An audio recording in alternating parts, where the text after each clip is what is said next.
Bonjour à tous! Aujourd'hui, nous allons explorer 20 questions que j'aurais voulu savoir avant d'immigrer au Québec.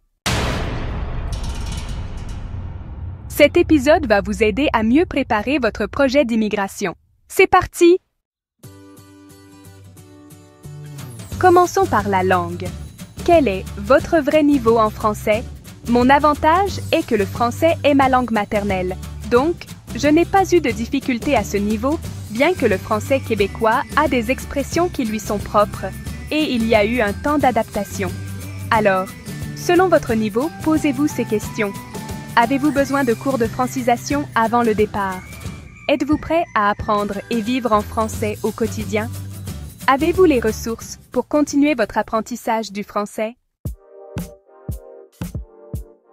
Il y a plein de ressources qui peuvent vous aider dans ce processus, comme le test en ligne gratuit du MIFI et le test TEF ou le test TechFait Québec. Vous pouvez faire votre auto-évaluation sur le site de francisation.immigration Québec. Je vous ai déposé les liens, alors n'hésitez pas à les consulter. Visez au minimum le niveau B2 pour travailler au Québec, ou le niveau 7 de l'échelle québécoise, des niveaux de compétences en français pour la connaissance du français à l'oral. Avez-vous besoin de cours de francisation? Il y a l'Alliance française et les cours gratuits du MIFI. C'est quoi le MIFI? Le MIFI, c'est le ministère de l'Immigration, de la Francisation et de l'Intégration du Québec. Le MIFI est responsable de gérer les demandes d'immigration au Québec, comme les programmes pour les travailleurs qualifiés, la réunification familiale et bien plus. Le MIFI sélectionne les immigrants selon les besoins économiques, sociaux et linguistiques de la province. En résumé, le MIFI aide les personnes immigrantes à s'établir, apprendre le français, trouver un emploi et s'intégrer dans leur nouvelle vie au Québec. Vous avez aussi des applications comme Duolingo et le site français TV5 Monde Apprentissage, et des chaînes YouTube comme Je parle québécois ou encore radiocanada.ca. Maintenant, dans le domaine professionnel, est-ce que vos diplômes et votre métier actuel sont reconnus au Québec? Votre métier est-il réglementé au Québec? Il y a des professions en demande au Québec dans le domaine de la santé et de l'éducation. Avez-vous vérifié les équivalences de vos diplômes? Avez-vous besoin d'une formation supplémentaire? Quel est le salaire moyen dans votre domaine? Êtes-vous prêt à accepter un emploi transitoire? Avez-vous un plan B professionnel? Avez-vous recherché les entreprises qui recrutent dans votre domaine? Votre CV est-il adapté aux normes québécoises? Avez-vous un réseau professionnel au Québec? Connaissez-vous les codes culturels du travail au Québec? Vous trouverez des réponses à l'Office des professions du Québec et aussi auprès de l'ordre professionnel concerné. Vous trouverez le lien dans la partie description. Vérifiez les conditions d'exercice et les délais. C'est super important. Les équivalences de vos diplômes s'opèrent au ministère de l'Immigration pour l'évaluation comparative et aussi au Centre d'expertise sur les formations acquises hors Québec. Comptez entre 3 et 6 mois pour l'évaluation. Alors il faut s'y prendre tôt. Pour les salaires moyens, consultez IMT Salaire Québec en ligne d'Emploi Québec ou des sites comme Glassdoor ou Indeed. Parlons du logement et le coût de la vie. Dans quelle ville ou région allez-vous vous installer? Quel est le coût moyen des loyers? Avez-vous vérifié les quartiers qui vous conviennent? Avez-vous prévu un budget pour les électroménagers? Êtes-vous prêt pour l'hiver québécois? Avez-vous besoin d'une voiture? Est-ce que votre permis est reconnu pour les 6 premiers mois? Connaissez-vous le système de transport en commun? C'est la Société de transport de Montréal, la STM, avec 4 lignes de métro, verte, orange, bleue et jaune. Rapide, pratique et utilisée par des milliers de personnes chaque jour, desservant un total de 68 stations et de nombreuses stations d'autobus. C'est bien desservi à Montréal. Considérez les transports en commun si vous résidez dans l'île de Montréal.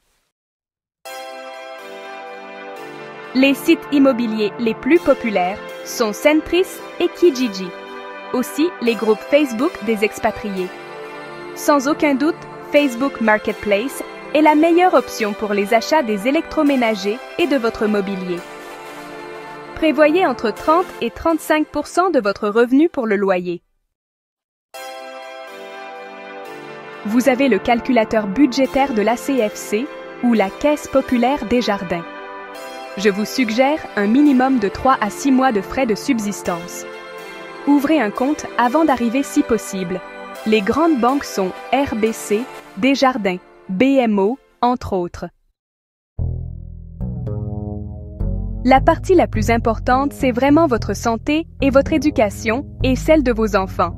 Le système de santé, c'est la Régie de l'assurance maladie du Québec, la RAMQ ou la Carte Soleil. C'est l'organisme gouvernemental qui gère le système public de santé au Québec.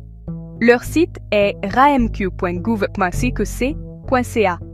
Chaque résident du Québec reçoit une carte Soleil, carte de la RAMQ. Elle permet d'avoir accès gratuit aux services médicaux couverts, médecins, hôpital, examens, etc. Il faut s'inscrire après son arrivée au Québec, le délai d'attente est d'environ 3 mois. Prévoyez commencer avec des assureurs privés comme la Croix-Bleue, qui propose une assurance pour les visiteurs au Canada. Avec la RAMQ, il y a un délai de carence de 3 mois, donc il faut prévoir une assurance privée. Connaissez-vous le système scolaire québécois? L'éducation des enfants est gérée par les commissions scolaires de votre lieu de résidence. Vous pouvez visiter le site education.gouv.ca pour l'inscription qui se fait toute l'année. Est-ce que vous avez prévu les frais de garde d'enfants? Et puis, avez-vous les dossiers médicaux de votre famille? N'oubliez pas vos carnets de santé. Comment assurer votre intégration sociale? Commencez par vos contacts au Québec. Ensuite, faites appel aux organismes d'aide aux immigrants. Êtes-vous prêt à vous adapter à la nouvelle culture? Recherchez des groupes de votre communauté. Ouvrez-vous à créer des liens avec les Québécois. Faites des activités sociales. Soyez bénévole pour des organismes qui vous tiennent à cœur. Félicitations! Vous arrivez! Quelques conseils pratiques pour les premiers jours. Vérifiez les conditions de votre visa. Vos vaccins sont-ils à jour?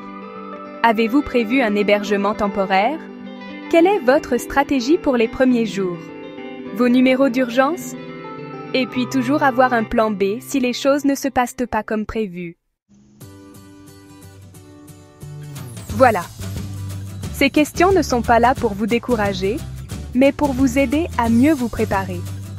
J'avais répondu à seulement la moitié de ces questions avant mon arrivée, et étant en contact avec les nouveaux arrivants quotidiennement, je réalise que chacune de ces questions est importante. Prenez le temps d'y répondre honnêtement. Notez celles qui nécessitent plus de recherche.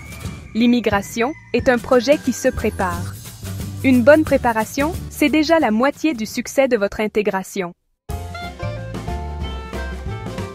À la semaine prochaine dans Francisation réussie avec Annie.